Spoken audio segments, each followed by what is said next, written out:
নমস্কার, আমি স্নেহাশ্রী বলছি আর আপনারা এই মুহূর্তে দেখছেন বাস্তব নিউজ। দেখুন সেই এক্সক্লুসিভ খবর শুধুমাত্র বাস্তব নিউজের পর্দায়।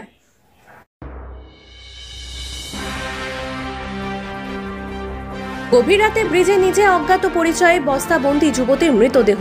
দক্ষিণ চব্বিশ পরগনা জেলার কাকদ্বীপ পাথর প্রতিমার মধ্যে সংযোগকারী আড্ডির বাজার মিলন সেতু, আর সেই সেতুর উপরে প্রায় 5 বছর ধরে কোনো আলো নেই। গত 2-3 দিন ধরে এলাকার লোকজনই দেখতে পায় ব্রিজের তলায় আটকে রয়েছে একটি বস্তা, তবে কেউ গুরুত্ব দিচ্ছিল না। মাঝে মধ্যে দুর্গন্ধ এবং শেষ পর্যন্ত দুর্গন্ধ তীব্র হতেই পুলিশকে খবর দেওয়া হলো রাতে। কাকদ্বীপ থানার পুলিশ এসে রাতে বস্তাটিকে উদ্ধার করে, তবে মনে করা হচ্ছে এটি কোনো যুবতীর মৃতদেহ। এই যুবতীর পরিচয় খোঁজে তল্লাশি পুলিশের। আজ কাকদ্বীপে ময়না তদন্ত হবে। তবে এলাকার মানুষের অভিযোগ, বহু বছর ধরে ব্রিজের সৌরশক্তি দ্বারা পরিচালিত লাইটগুলি খারাপ হয়ে পড়ে আছে। প্রশাসনকে জানিয়েও কোনো কাজ হয়নি, কারো হেলদোল নেই। আর অন্ধকারে বিভিন্ন অপরিচিত লোকের আনাগোনা বেড়েছে রাত্রি। আর আপনারা সেই ছবি সরাসরি দেখছেন শুধুমাত্র বাস্তব নিউজের পর্দায়।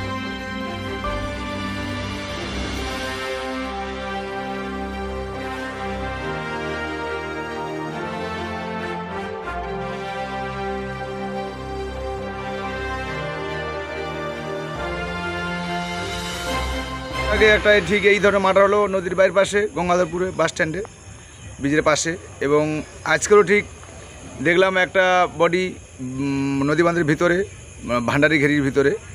এটা মনে হয় যদি সব আমরা দেখছি 4-5 দিনের বস্তা পড়ে আছে। তো আজকের পচা দুর্গন্ধ বেরোতেই মোটামুটি থানায় খবর দিতে, স্থানীয় মানুষরা থানায় খবর দিতে মোটামুটি এসে আমার থানা বডি বস্তা খুলে দেখে, তখন হচ্ছে বডি দেখতে পায়। তো এই বিশেষ কারণ হচ্ছে যে অন্ধকার থাকার জন্য, সিকিউরিটি না থাকার জন্য এই দুর্ভোগ মানুষজনের কাছে, সবার কাছে হয়ে উঠে দাঁড়িয়েছে এবং খুব আতঙ্কের মধ্যে সবাই আছে।